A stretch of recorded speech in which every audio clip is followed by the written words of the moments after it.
Okay, now we're going to talk about next generation genetically modified organisms. And specifically, this lecture is still about food. What is bioengineered food? In 2021, the US FDA started to require a bioengineering label on specific food products. That label might look something like this, where there's a circle and it says derived from bioengineering or bioengineered. There might also be something small on the back of your food products. Maybe right next to the nutrition facts could be a small statement that says something like contains a bioengineered food ingredient. Now, if you see these things on food in the grocery store, and I encourage you to check the next time you're there, or maybe to look in your own pantry and see, do you have foods that are derived from bioengineering? I want you to think, what does that mean, right? Do you know what that means?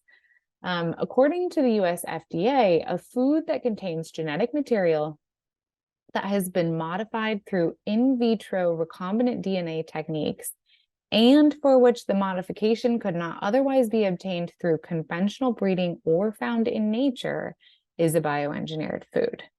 Now, that's kind of a mouthful. And so in this lecture, we're going to break down what that means. We're going to talk about all the different ways that food crops can be improved and what counts as bioengineering, at least according to the US FDA.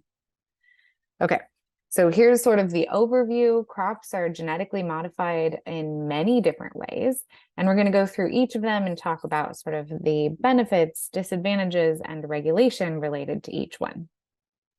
So the first crop improvement strategy that we're going to talk about is traditional breeding.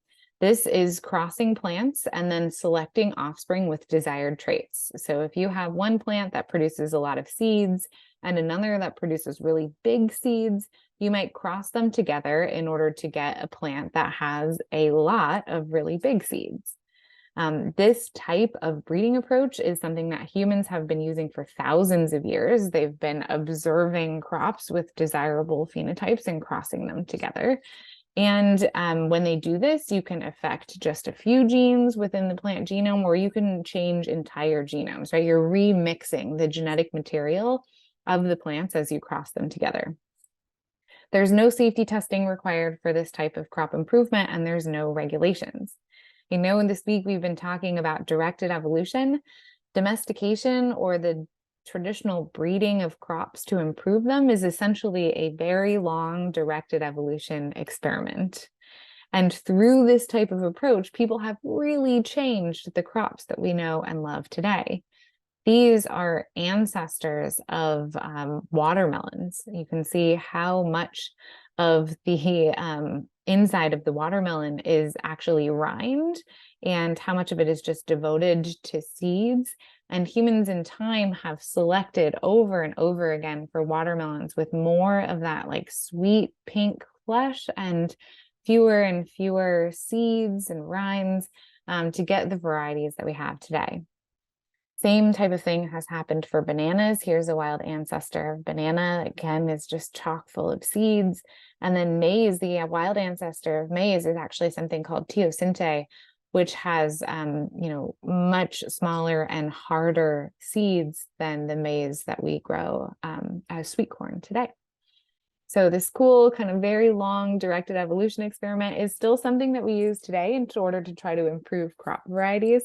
There are advanced methods for breeding today that allow you to kind of genotype plants when they are small, either as seeds or seedlings, in order to figure out if they maybe have the mutations from each parent that you're interested in. We sort of figured out for some traits which genes are important for them, and then can direct breeding through genetics instead of waiting for the whole plant to grow up.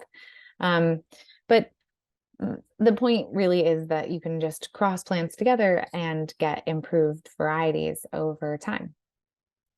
Now, another strategy is mutagenesis, another way to get a new crop variety or to change it. And in mutagenesis, you expose seeds to chemicals or radiation in order to make DNA damages, in order to acquire random changes in the genome. Chemicals and radiation can damage DNA, and then as your cells or the cells of the plant try to repair those breaks in DNA, they may not repair them perfectly, and you get changes in the genome.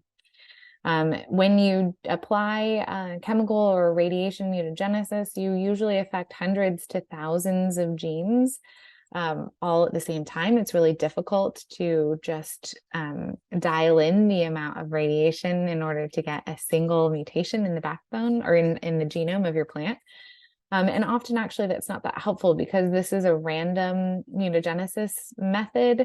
It would take a really long time if you were to apply low doses of radiation that change one DNA base at a time.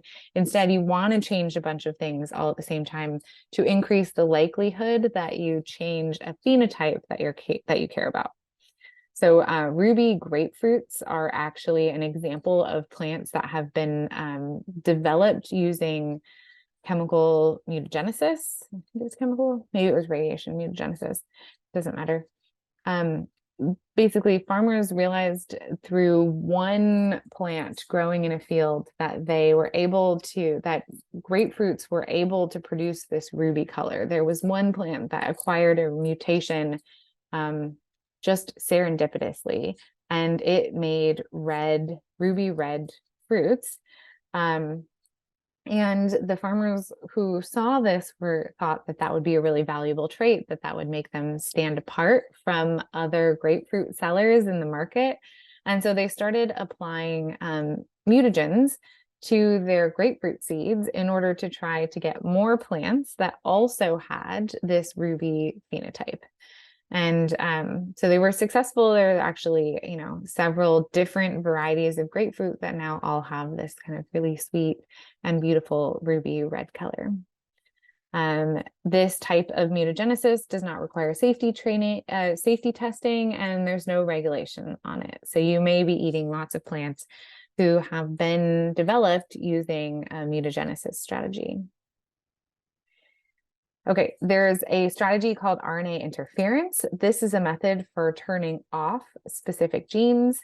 The way it works is that you transform your plants, you introduce small RNAs into the plants that then bind to a gene of interest, to the RNA of a gene of interest, and then target that RNA for degradation. So double-stranded RNA inside of a plant cell is very unstable and often gets degraded really quickly. So if you introduce small RNAs that match a messenger RNA, then you can get it degraded.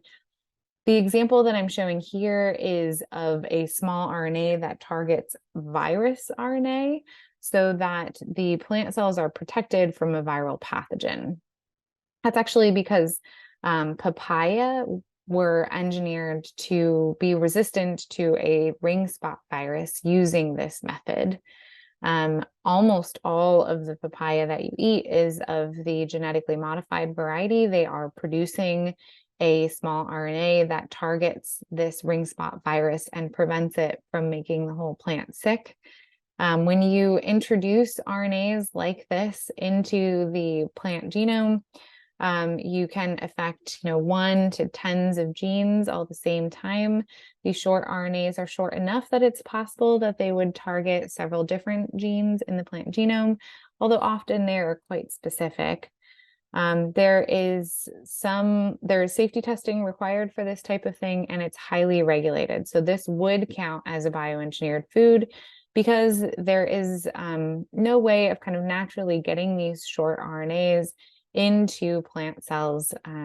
So they would count as a recombinant DNA technology. Okay, there's straight up transgenics. This is where you insert selected genes into the genome that are not RNAs. And so these small RNAs are sort of one class of transgenic plants. We separated them out just to be able to talk about the papaya ring spot virus example. But in practice, these two things are quite similar. The most famous examples of genetically modified plants being made with a recombinant DNA method are the Roundup Ready or herbicide tolerant plants that have a single herbicide resistance gene overexpressed. And that makes the transgenic plants resistant to the herbicide. So you can spray this herbicide all over the field and your transgenic or your genetically modified plants will still grow. but weeds and other things that you don't want to be growing won't. The other really famous example are like BT cotton and BT corn. BT stands for Bacillus thuringiensis. It's actually a type of soil bacterium that usually produces a small toxin that is only toxic to a larval stage of insect, or like a wormy type of insect. And when you put the gene encoding this toxin into the plant genome, then the plants can produce this short peptide that kills like these cotton bollworms or other types of pests, and protects the plant essentially from these predators. And so these are nice because then you don't have to spray the plants with any type of pesticide. Instead, the plant is producing a little bit of this soil bacteria's genes to prevent predation from pests. Okay, so this usually affects, less than 10 genes, but it does require safety testing and is highly regulated because the US FDA, again, terms this type of modification of plants as a genetically modified organism.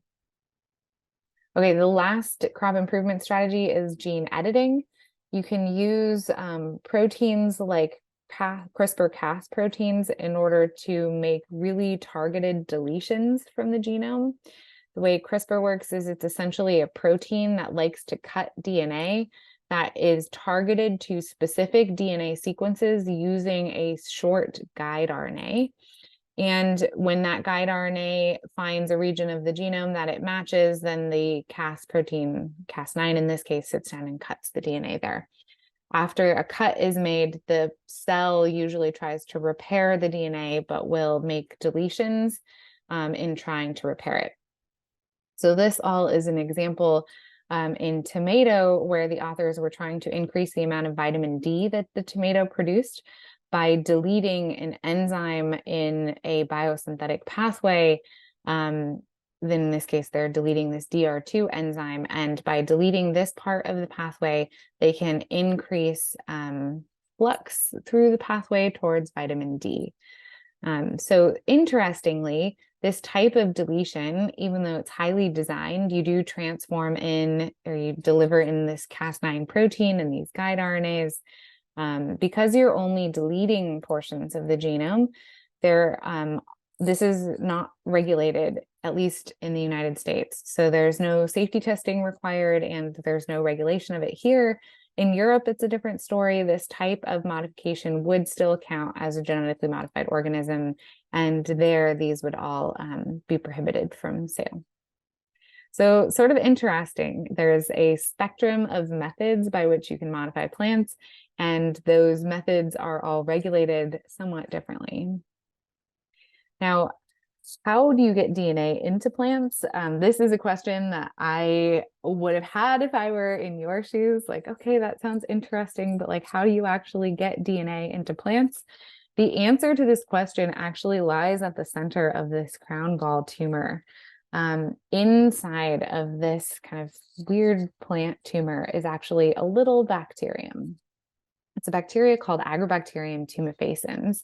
And this bacteria is kind of amazing. It actually takes a portion of its genome and pumps it into the plant cell. So this kind of red region down here, gets copied and then moved into the plant cell. The bacteria actually makes this little protein-like needle to poke a plant cell.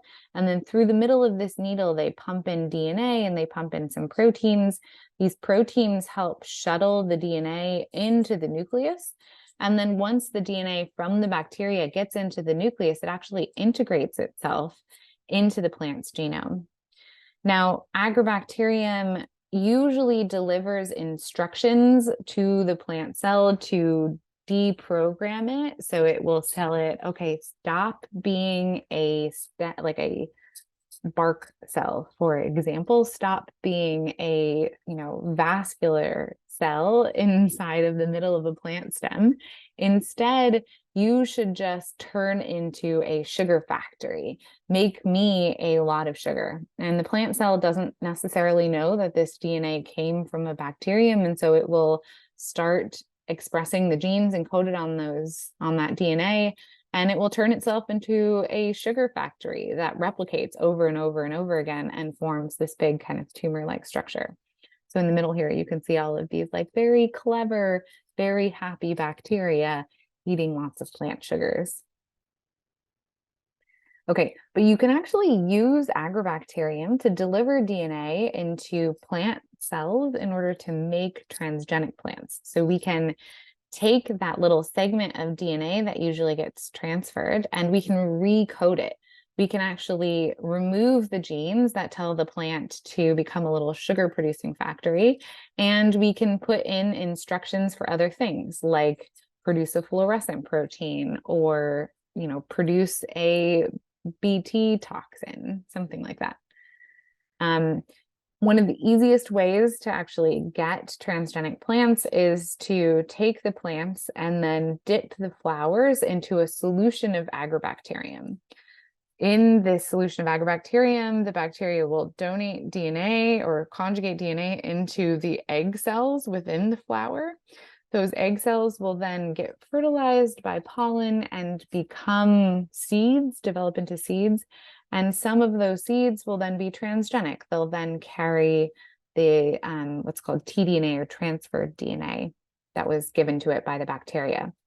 So here's just examples of what the seeds of this plant, which is Arabidopsis thaliana, look like under white light. And then you can see we delivered into them this red fluorescent protein, and the seeds then glow when they have that red fluorescent protein. Okay, but floral dip, this method does not work on all plants.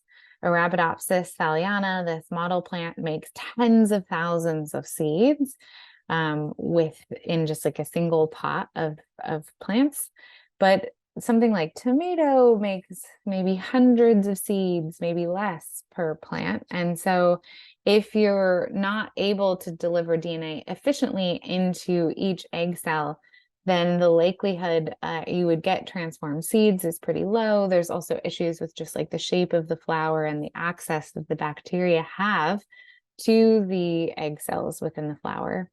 And so it's seems to not work in every plant variety. So what do you do? How do you make a transgenic tomato if you can't just dip the tomato flowers into a solution of bacteria? Well, you can take advantage of the fact that plant cells can usually de-differentiate into what's called callus. So here's a little piece of a leaf that has been treated with hormones that cause some of the leaf cells to de-differentiate into callus. So this callus are basically like undifferentiated plant cells. You can think of them sort of like plant stem cells, which you can then treat with a different series of hormones to get this callus to redifferentiate into leaves and then redifferentiate or produce roots. And so you can go from callus undifferentiated cells into whole plants. Now, why is that useful? Well, you can take callus and you can incubate it with agrobacterium. And the agrobacterium will again conjugate DNA into the plant cells that it comes into contact with. Then you can take that callus and you can put it onto selective plates. So here, if the agrobacterium is delivering DNA that encodes for your genes of interest, maybe your fluorescent proteins, maybe something else, it may also encode for an herbicide resistance gene or another selectable marker. And you can put the callus onto plates that contain the herbicide, and only the ones that are transgenic, only the calli that have received DNA from the agrobacterium will continue to grow. Everything else will turn sort of black and die. But those ones that grew, you know that they contain DNA from the agrobacterium. You can then take that callus and you can put it onto new media plates, onto other plant hormones to start to get shoots and then roots to form, and you can actually regenerate a whole plant. So that's the process by which people make transgenic plants. You can, instead of using agrobacterium, use something called a gene gun to inject little gold particles that are covered in DNA into the cells of the plant, and then do the same type of selection and regeneration methods. It's not as popular because these gene guns are quite expensive, and usually you end up with many, many copies of your transgenes inside each plant cell. And so people don't like that because you have a little bit less control using a gene gun than you do with the agrobacterium. You can also deliver DNA into plants using carbon nanotubes. So there's like a little tiny tube of carbon that you can attach DNA onto and then deliver into plant cells just using a very little amount of force. You can get these things to permeate plant cells, and then the cells will express fluorescent protein. So here's GFP in 4 different plant varieties after having it delivered with these little carbon nanotubes. So that's kind of fun and exciting. One of my favorite methods for producing transgenic plants is really new. I would say it's not all that widely used yet, but it's an exciting idea that you might be able to get plant transformation without having to go through this regeneration step, because it's actually at this step where the transformation of many plants fails. You may be able to get callus that's resistant, showing that you got your DNA into the plant cells, but you might not be able to get new shoots or roots to form because you don't have exactly the right conditions, and then you can never make these transgenic plants. So if you can avoid that regeneration step, then you might be able to make transgenic plants of different varieties, or at the very least, you wouldn't require so much specialized equipment to put the callus into exactly the right conditions in order to get the transgenic plants you want. Okay, so sorry, this is a picture of a plant's meristem.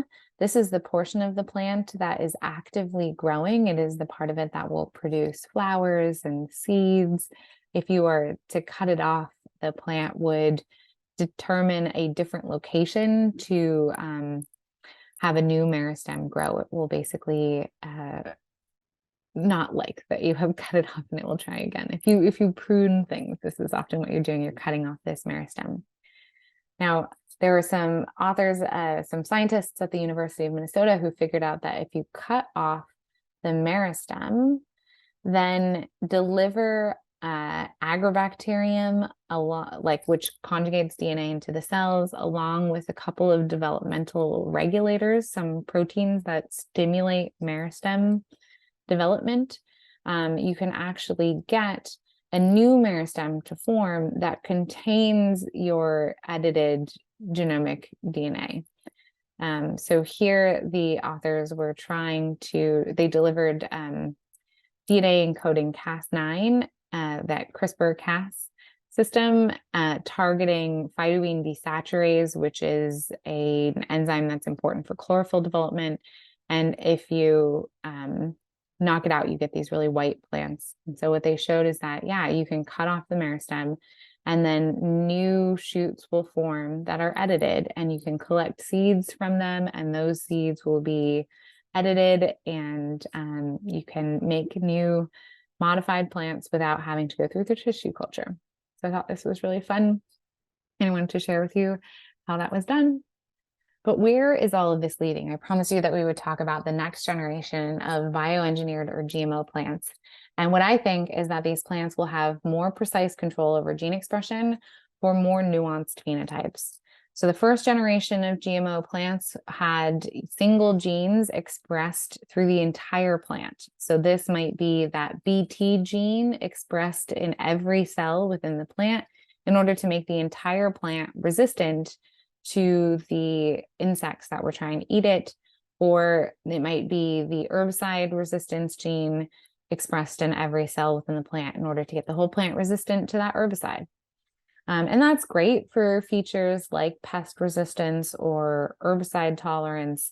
But I think the next generation of plants is going to have genetic programs introduced to them to control gene expression in very specific cell types at very specific times in development. And I think that people are going to be doing this in order to make stress resilient crop varieties. The new challenge is really to see if we can grow crops in increasingly hostile climates, and being able to tune the activity or change the activity of specific parts of the plant can be really important for that. You don't need the whole plant to start okay. So if there's drought, for example, you might want the root system to elongate to start getting deeper. And that might allow it to reach water in layers of soil that have not yet dried out. But you want that only to happen in the root system. So the plant is devoting resources to its root system to get it to elongate.